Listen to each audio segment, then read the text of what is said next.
Think you know history? Your teachers left out some of the most insane facts. Today I'm sharing 7 things that will completely change how you see the past. And trust me, these facts are going to blow your mind. 1. One man survived both atomic bombs. On August 6, 1945, Tsutomu Yamaguchi was on a business trip in Hiroshima when the unthinkable happened. The first atomic bomb detonated just 3 kilometers away from him. The blast threw him into a potato patch, ruptured his eardrums, and left him with severe burns across his face and arms. But Tsutomu survived. After spending the night in an air raid shelter, he did what might seem insane to us today. He went home.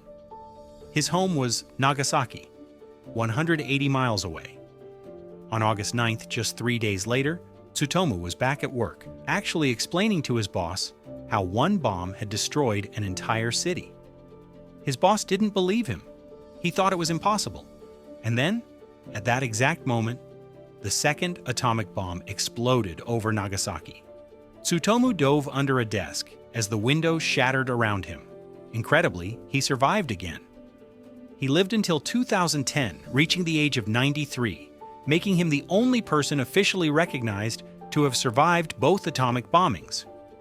When asked about his experience, Yamaguchi became an advocate for nuclear disarmament, saying the weapons were unnecessary and should be abolished. His story is a testament to human resilience, but also a stark reminder of the devastating power we unleashed on ourselves. 2. The CIA tried to turn a cat into a spy. In the 1960s, during the height of the Cold War, the CIA was desperate for innovative espionage methods, and they came up with one of the strangest ideas in intelligence history: Operation Acoustic Kitty. The plan was simple, yet absolutely wild.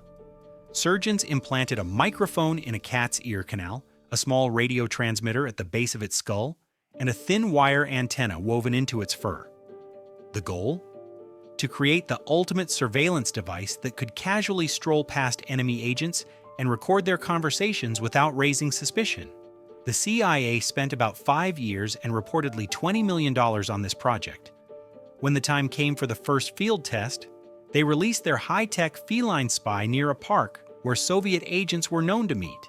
The mission required the cat to sit near the targets and eavesdrop. What happened next was predictable to anyone who's ever owned a cat. Within minutes of being released, the cat wandered into the street and was hit by a taxi. The mission was a complete failure. The CIA quickly realized what cat owners already knew: you can't train a cat to do anything it doesn't want to do. The project was shut down in 1967. Decades later, when the documents were declassified, the world learned that one of America's most sophisticated intelligence agencies had been outsmarted by basic cat behavior. 3. The Eiffel Tower was supposed to be destroyed. The Eiffel Tower is the symbol of Paris, one of the most recognizable structures on Earth. But when it was built in 1889 for the World's Fair, it was only meant to stand for 20 years. That's right. The plan was to tear it down in 1909, and Parisians absolutely hated it at first. Leading artists and intellectuals signed a petition calling it an eyesore and a metal monstrosity. Famous writer Guy de Maupassant supposedly ate lunch in the tower's restaurant every day, not because he liked it, but because it was the only place in Paris where he couldn't see the tower. So why is it still standing? Radio saved it. As the 20-year deadline approached, the tower proved incredibly useful for radio transmission experiments. It became a crucial military communications hub, especially during World War I, when it intercepted enemy radio messages and helped coordinate the defense of Paris. The antenna added to the top made it too valuable to demolish. And gradually, public opinion shifted. What was once considered an ugly temporary structure became beloved. Today, it attracts nearly 7 million visitors every year and is worth an estimated 435 billion euros to the French economy. Sometimes the things we hate the most become the things we can't imagine living without. 4. A war started because of a stolen bucket. In 1325, soldiers from the Italian city of Modena snuck into their rival city of Bologna and stole a wooden bucket from a well. Just a bucket, a regular, ordinary bucket. And this triggered a war. Now, to be fair, tensions between Modena and Bologna had been building for years. These two cities were on opposite sides of a larger conflict. Bologna supported the Pope, while Modena backed the Holy Roman Emperor. But the bucket theft was the final straw. Bologna demanded the bucket back. Modena refused, and so they went to war. The War of the Bucket, as it came to be known, resulted in a massive battle involving thousands of soldiers. Around 2,000 people died. Bologna lost the battle, even though they had more troops. And here's the kicker. Modena still has the bucket. It's on display in the town hall, more than 700 years later, a trophy of one of history's most ridiculous conflicts. Though some historians argue it's actually a replacement, the legend persists. It's a reminder that throughout history, pride and rivalry have started conflicts over the smallest things. Whether it's a bucket, a pig, or an insult, humans have never needed much of an excuse to fight. 5. Ancient Romans cleaned clothes with urine. Ancient Rome was one of the most advanced civilizations in history, with incredible engineering, art, and architecture. But their laundry methods? Absolutely disgusting by our standards. Roman laundries, called phalanake, used human and animal urine as their primary cleaning agent. Why? Because urine contains ammonia, which is actually an effective cleaning chemical. It breaks down grease and dirt from fabrics. The Romans didn't know the chemistry, but they knew it worked. Urine was so valuable to the laundry industry that it was collected from public urinals around the city. People would literally pee into collection pots, and workers would gather it for the laundries. It became such big business that Emperor Nero actually placed a tax on urine collection. When his son complained about the disgusting nature of the tax, Nero reportedly held up a gold coin and said, "Money doesn't smell." At the laundries, workers called foulones would stomp on clothes in large vats filled with urine and water, almost like crushing grapes for wine, but infinitely worse.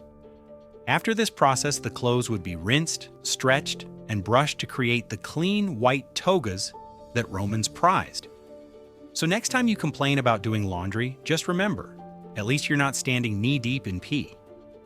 6. The first computer bug was a real bug. We've all experienced computer bugs, glitches, errors, crashes. But have you ever wondered where that term actually came from? The answer involves a real insect and one of the pioneers of computer science. On September 9, 1947, engineers at Harvard University were working on the Mark II computer, one of the earliest electromechanical computers. The machine was massive, filling an entire room with relays, switches, and vacuum tubes. Suddenly, it malfunctioned. The team, led by Grace Hopper, a brilliant mathematician and Navy officer who would become a rear admiral, began investigating. They traced the problem to relay number 70, and there, trapped between the metal contacts, they found the culprit, a moth. The insect had gotten stuck in the relay, causing a hardware fault. Grace Hopper carefully removed the moth and taped it into the computer's logbook with the note, "First actual case of bug being found." She was making a joke. Engineers had used the term bug to describe technical errors since at least the 1870s, when Thomas Edison used it to describe faults in his inventions. But this was the first time a literal bug had caused a computer problem. That moth, preserved in the logbook, is now in the Smithsonian Museum. And thanks to Grace Hopper's sense of humor, we still call computer errors bugs today. Every time your phone freezes or your laptop crashes, you're using a term that originated with one unfortunate moth in 1947. 7. The Titanic didn't run a lifeboat drill. The RMS Titanic was called unsinkable. It was the largest, most luxurious ship ever built at the time, with every modern safety feature. But there's one critical safety procedure they skipped: a lifeboat drill. A lifeboat drill was actually scheduled for April 14, 1912, the very day the Titanic hit the iceberg. But Captain Edward Smith canceled it. We don't know exactly why. Some historians think he didn't want to inconvenience the passengers. Others believe he was overconfident in the ship's safety. Whatever the reason, it was a fatal mistake. When the Titanic struck the iceberg at 11:40 p.m. that night, chaos erupted. Passengers didn't know where to go. Crew members weren't sure which lifeboats they were assigned to. Nobody had practiced the evacuation procedures. Some lifeboats were launched half empty because nobody knew how many people they could safely hold. They could actually hold 65 people, but many left with only 20 or 30. The Titanic had enough lifeboat capacity for only 1,178 people, despite carrying over 2,200 passengers and crew. This was actually legal at the time. Regulations were based on a ship's tonnage, not the number of people aboard. But even those insufficient lifeboats weren't used to their full potential because of the lack of training. Over 1,500 people died that night. In the aftermath, maritime laws were completely overhauled. Ships were required to have enough lifeboats for everyone aboard. Regular drills became mandatory, and 24-hour radio watches were established. The Titanic's tragedy taught us that no matter how advanced our technology becomes, preparation and training are what save lives. So there you have it, 7 historical facts that prove reality is often stranger than fiction. From a man who survived 2 atomic bombs to a CIA cat spy, history is filled with stories that remind us how unpredictable, bizarre, and fascinating the past really is. Which of these facts surprised you the most? Let me know in the comments below. And if you enjoyed this video, make sure to like and subscribe for more incredible stories from history. Thanks for watching, and I'll see you in the next one.